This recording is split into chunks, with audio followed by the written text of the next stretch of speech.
남은 거 전부 주세요. 뽑기샵 사장 입장에서 제일 오기 싫은 손님이 이런 손님입니다. 한 판을 통째로 사가겠다는 손님이요. 그 순간 판 안에 뭐가 들어있었는지가 전부 드러나거든요. 홍대에서 그 일이 실제로 벌어졌습니다.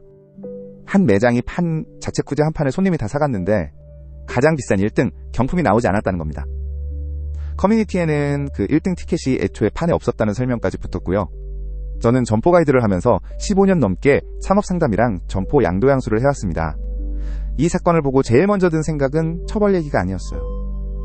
무인이라 사람 안 써도 된다고 알아보시던 분들이 지금 이 구조를 보셔야 한다는 거였습니다.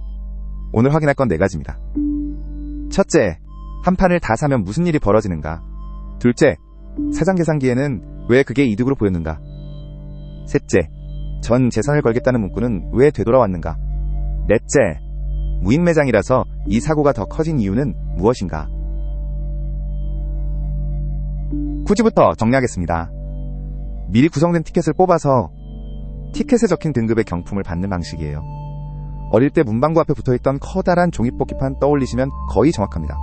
한 판 안에 1등 몇 장, 2등 몇 장이 미리 정해져 있고 세 판을 다 뜯으면 1등이 나와야 정상입니다. 여기서 구분할 게 2가지 있어요. 공식 쿠지는 제조사나 라이선스 사업자가 상품 구성을 정해서 유통하는 상품입니다. 반대로 자체 쿠지는 매장이 직접 티켓과 경품을 짜서 만든 판이에요. 줄여서 자쿠라고 부릅니다. 참고로 쿠지 쪽에서는 1등 경품을 A상이라고 부르는데 오늘은 그냥 1등 경품이라고 하겠습니다. 캡슐 토이, 그러니까 가채하고도 다릅니다. 가채는 기계 안에서 무작위로 하나가 나오는 방식이라 총량이라는 개념이 흐릿해요. 쿠지는 한 판의 총량이 정해져 있다는 게 핵심입니다. 그래서 남은 티켓을 전부 사는 게 가능합니다.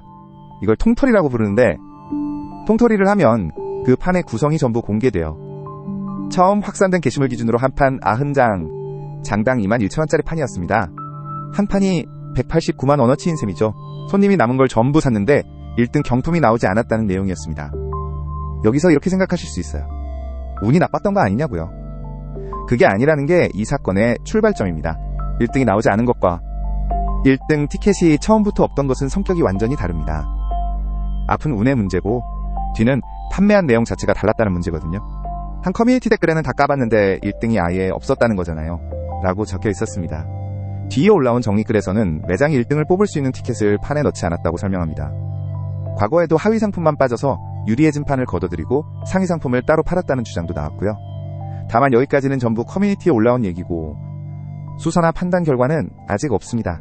저는 창업 상담을 하는 입장이라 누가 잘못했느냐보다 이게 계산이 되는 구조라는 게 걸렸습니다. 뽑기샵을 알아보고 계신다면 여기서 한번 멈추셔야 합니다. 우리 매장판에 뭐가 들어있는지 손님이 확인할 방법이 있습니까? 없다면 이 매장만의 문제가 아니라 자체 쿠지라는 상품의 구조 문제예요. 그 구조가 왜 사장에게 유혹이 되는지 다음 장에서 계산기를 두드려 보겠습니다. 먼저 분명히 해두겠습니다. 지금부터는 그 사장의 실제 동기를 확인한 얘기가 아니라 손익구조로 따져보는 얘기예요. 자체 쿠지에서 1등은 원가가 가장 비싼 경품이라 그걸 안 내보내면 그 판의 마진이 통째로 달라집니다. 옛날 시장 얘기를 잠깐 해볼게요. 상인이 자기가 만든 저울로 물건을 달아 팔던 시절이 있었습니다. 손님은 그 저울이 정확한지 확인할 방법이 없었어요. 그래서 나라가 도량형을 정했습니다. 지금도 시장 저울에는 검정을 받았다는 표시가 붙어있죠. 저울을 못 믿어서 붙이는 게 아닙니다. 못 믿을 수 있으니까 미리 붙여두는 거예요. 자체 쿠지가 지금도 그 시절 저울입니다. 등급별로 몇 장을 넣을지, 1등 실물을 언제 판에 태울지, 남은 판을 언제 회수할지를 전부 운영자가 정하니까요. 손님은 종이 한 장 뽑으면서 그 판이 정직하게 짜였다고 믿는 수밖에 없습니다. 이 구조에서 나올 수 있는 유인은 대충 이렇습니다. 비싼 1등을 늦게 넣으면 판이 길게 팔리는 동안 원가가 안 나갑니다. 초반에 1등이 빠져나가면 남은 티켓이 안 팔리니까 손실이 커 보이고요. 좋은 상품만 남은 판을 걷어들이면 통토리로 한 번에 털리는 일을 피할 수 있습니다. 그럼 사장이 나쁜 사람이란 얘기냐? 그게 아니라 이게 전부 계산이 된다는 게 문제란 얘기입니다. 사장 입장에서는 하나하나 다 말이 되는 선택이에요. 문제는 그 계산의 비용을 손님이 낸다는 겁니다. 1등이 들어있다고 믿고 21,000원짜리 티켓을 뽑은 사람에게는 사장의 손익관리가 곧 자기 돈이 사라진 이유가 됩니다. 그리고 지금 자체 쿠지를 계획하고 계시다면 방금 그 3가지 요인은 사장님 앞에도 똑같이 놓입니다. 나쁜 마음이 아니라 매달 돌아오는 임대료 때문에 놓여요. 그래서 규칙을 미리 못 박아두지 않으면 그때그때 판단하게 됩니다. 한 커뮤니티 댓글에 이런 말이 있었어요. 왜 항상 실수는 하나 더 넣는 실수가 아니라 늘 하나도 안 넣는 실수일까요? 저는 이 댓글이 제일 오래 남았습니다. 그런데 이번 건에는 계산으로 설명이 안 되는 게 하나 더 있었습니다. 매장 앞에 걸려있던 현수막이요. 매장 앞에는 조작이 적발되면 전 재산을 걸겠다는 취지의 현수막이 걸려 있었습니다. 검증이 불가능한 상품일수록 이런 강한 보증 문구가 잘 먹혀요. 손님이 확인할 방법이 없으니까 확인 대신 그 문구를 믿는 겁니다. 그런데 그 문구는 약속이 깨지는 순간 정확히 같은 크기로 되돌아옵니다. 저는 상담에서 이런 강한 문구를 보면 그걸 증명할 자료가 있는지부터 여쭤봅니다. 세게 말한 만큼 세게 돌아오거든요. 비슷한 일이 예전에도 있었습니다. 2001년 미국 플로리다의 한 식당에서 맥주를 가장 많이 판 직원에게 도요타 자동차를 주겠다는 사내 행사를 열었어요. 우승자가 눈을 가린 채 주차장으로 끌려 나갔습니다. 거기 있던 건 자동차가 아니라 스타워즈 요다 인형이었습니다. 토요타가 아니라 토이 요다였던 거죠. 회사는 만우절 농담이었다고 했지만 직원은 가게를 그만두고 소송을 걸었고 이듬해 합의로 끝났습니다. 농담이라고 했는데 왜 안 통했을까요? 받는 사람이 진짜라고 믿게 만들어 놓고 안 줬으니까요. 경품을 크게 약속할수록 증명할 자료도 같이 커져야 한다는 게 이 사건이 남긴 교훈입니다. 우리 법에도 기준은 있습니다. 표시광고법 3조는 소비자를 속이거나 잘못 알게 할 우려가 있는 표시와 광고를 금지하고, 형법 347조 사기죄는 사람을 속여 재물이나 재산상 이익을 얻는 경우를 다룹니다. 다만 이번 건이 이 조항들에 해당한다고 확정된 건 아직 없습니다. 판단 기준일 뿐이라는 점은 분명히 해두겠습니다. 무조건 당첨이나 최고 상품 포함 같은 문구를 쓰실 거라면 그 문구를 증명할 자료부터 만들어 두셔야 한다는 뜻이에요. 그런데 무인 매장에서는 이 사고가 한 번 더 커집니다. 무인 매장이 줄여주는 건 분명합니다. 상주 직원 인건비요. 그런데 재고 기록, 당첨 현황, 환불, 민환, 증거 보존은 그대로 남습니다. 사람이 사라진 게 아니라 책임이 점주 휴대전화로 옮겨간 겁니다. 저는 상담하면서 이런 말씀을 자주 듣습니다. 그래도 사람 안 쓰는 게 어디냐고요. 맞습니다. 다만 그 사람이 하던 일이 어디로 갔는지를 같이 보셔야 합니다.